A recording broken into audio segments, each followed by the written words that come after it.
शुरुआत कर रहे हैं आज की पहली ब्रेकिंग न्यूज के साथ। लेबनान में जल्द होगा ग्राउंड ऑपरेशन। दूसरी बड़ी जानकारी है कि रक्षा मंत्री ने कहा कि इजरायली सेना तैयार है हर हालात से निपटने के लिए। इधर तीसरी बड़ी जानकारी, नसरल्लाह की मौत से ऑपरेशन खत्म नहीं हुआ है। चौथी बड़ी जानकारी, ब्रेकिंग न्यूज, हिजबुल्लाह के खात्मे के लिए लेबनान जाएगी सेना। और पांचवी बड़ी खबर, लेबनान में पूरी ताकत लगाएगा इजराइल। और इसी के साथ ही इजराइल ने हूती के समूल नाश का प्लान तैयार कर लिया है। लेबनान में ग्राउंड ऑपरेशन छिड़ने वाला है और उससे पहले हिजबुल्लाह के समर्थक संगठन हूती पर अब तक के सबसे बड़े हवाई हमले की तैयारी किए हुए हैं।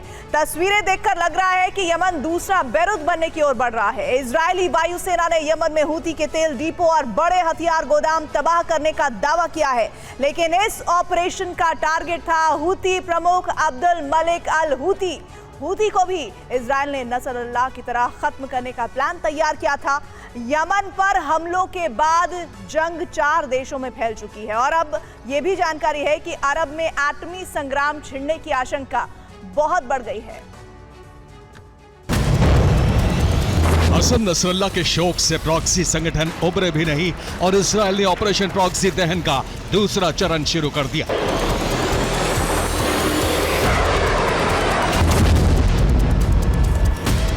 दक्षिणी लेबनान से लेकर उसकी राजधानी बैरूत तक इजराइल ने जैसे हमले किए, ठीक वैसे ही हमले अब यमन में हूती संगठन के ठिकानों पर शुरू हो चुके हैं।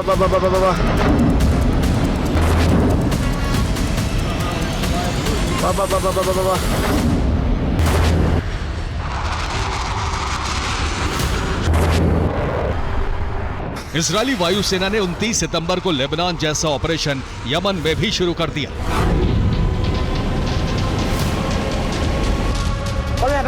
तेल अवीव पर हूती के मिसाइल और ड्रोन हमलों के बाद इजराइल ने यह ऑपरेशन शुरू किया।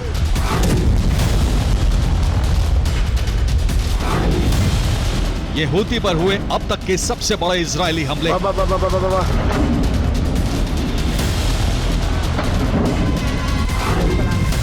जुलाई के बाद 29 सितंबर को इजरायली वायुसेना ने हमले किए और हूती के सबसे अहम तेल ठिकाने तबाह कर दिए। इसके साथ साथ इजराइल ने हूती के हथियार गोदामों पर भी बमबारी की और बैरूत की तरह यमन के हुदैदा सहित कई इलाके बारूदी भूकंप से दहल उठे।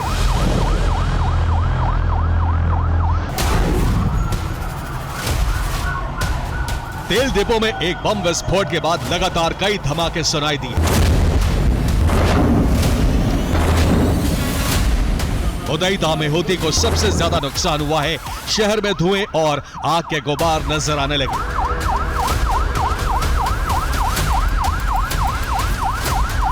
हुदैदा में अफरा तफरी मच गई। लोग जान बचाने के लिए धमाके वाले इलाकों से दूर भागने लगे।